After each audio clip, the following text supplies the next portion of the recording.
Olá, meu querido amigo. Olá, minha querida amiga. Sou Décio Barros, sou advogado, criminalista e de direito de família. Hoje eu quero conversar com todos vocês a respeito do casamento e da união homoafetivos.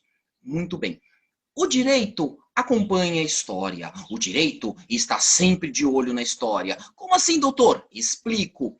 Em meados dos anos 60, a luta da mulher pelos seus direitos começou a aparecer. Porém, nós vivíamos sob a égide do antigo Código Civil de 1916, escrito pelo professor Clovis Bevilacqua. Nesse código, o homem era o chefe da casa, era o dono de tudo, comandava, mandava, desmandava, decidia tudo. E a mulher tinha que aceitar. Era a cultura na época, era o costume na época. Também vivíamos sob a égide do Código Penal antes da reforma da Lei 12.015 de 2009, que diziam, vejam vocês, o homem podia obrigar a sua esposa a ter relação sexual. Essa conduta era criminosa? Não, na época não era. O homem tinha o direito, tinha o poder de obrigar a sua esposa a ter relações sexuais. E a mulher, segundo a lei, na época, tinha que obedecer. Então, em 1988, em 5 de outubro, tivemos a promulgação da Constituição Cidadã.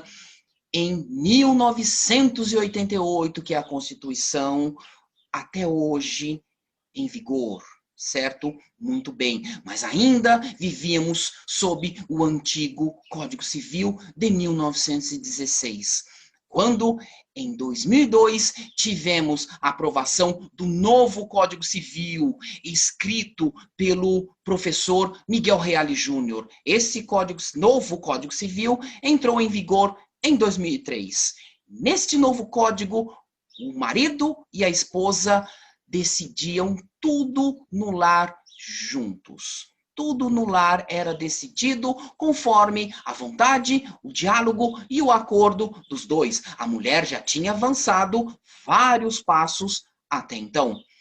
E aí nós tivemos a aprovação da Lei 12.015 de 2009, que tornou a conduta de obrigar a esposa a ter relações sexuais crime de estupro. Então vejam que obrigar qualquer mulher, qualquer uma, a dar um beijo na boca contra a vontade dela é estupro. Passar a mão numa mulher sem o seu consentimento é estupro. Então a mulher havia avançado um pouquinho mais. Também tivemos a Lei Maria da Penha, aprovada em 2006, com as medidas protetivas, e é uma lei que visa proteger a mulher da violência sexual. Muito bem, agora eu quero falar sobre outra luta de outra parcela da população, cujos esforços começaram a aparecer lá nos anos 60. Muito bem. Existiu um advogado, doutor João Antônio Mascarenhas, ele morava no Rio de Janeiro e convidou um editor da publicação Gay Sunshine de São Francisco, Estados Unidos, para realizar conferências no país. Isso foi em 1977. E esse advogado, doutor Mascarenhas, ainda criou, durante a ditadura militar, a publicação O Lampião da Esquina, que militava contra o preconceito e lutava pelos direitos civis da comunidade LGBT, que durou de 1978 a 1981. Bem, nós tínhamos somente a união estável de homem-mulher.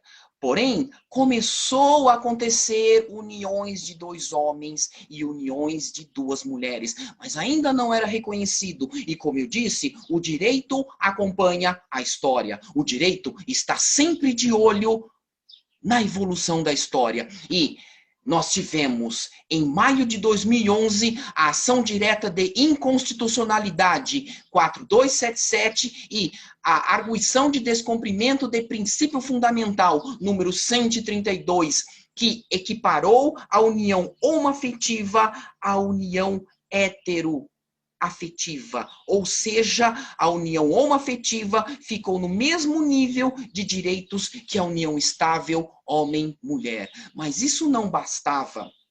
Isso não bastava.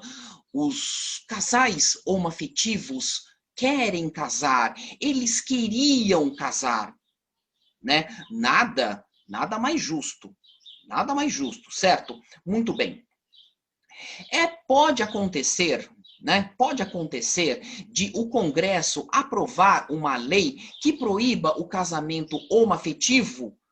Por exemplo, um projeto de lei proposto pelo presidente da República, um projeto de lei proposto por algum político? Sim, pode. No entanto, o entendimento de que os casais homoafetivos podem celebrar matrimônio num cartório, esse entendimento é jurisprudencial. Esse entendimento é jurisprudencial. Nós tivemos a Resolução 175 de 2013, em que o Conselho Nacional de Justiça obrigou os cartórios a celebrarem a união homoafetiva, os casamentos de união, né, os casamentos homoafetivos. Essa resolução obrigou os cartórios a converterem uniões homoafetivas em casamentos homoafetivos. Nós tivemos também um projeto de lei 1151 de 1995 da então senadora Marta Suplicy, que propunha exatamente o quê? Propunha que o Código Civil deixe de falar que o casamento acontece entre homem e mulher e diga duas pessoas. O casamento, o matrimônio, a união de duas pessoas. Isso seria um grande avanço, com certeza. Porém, infelizmente, esse projeto de lei está parado no Congresso Nacional. Infelizmente. No entanto, né, coisas boas estão acontecendo? Sim, na história as coisas acontecem de maneira um pouco lenta, né? Em 27, por exemplo, vejam, em 27 de junho de 2011, um juiz de direito da comarca de Jacareí converteu em casamento a união estável de dois homens. Isso aconteceu em 26 de junho de 2011. O direito está de olho na história. Com certeza, com o passar do tempo, a luta da comunidade LGBT vai ter resultado? Com certeza. Então, nós temos que ter um mundo mais justo para a mulher e para os homossexuais, para que todos nós possamos desfrutar dos direitos, todos nós, né, de maneira uníssona, possamos desfrutar de todos os direitos que a lei nos dá. Ok? Eu agradeço muito pela atenção. Até um próximo encontro. Tchau!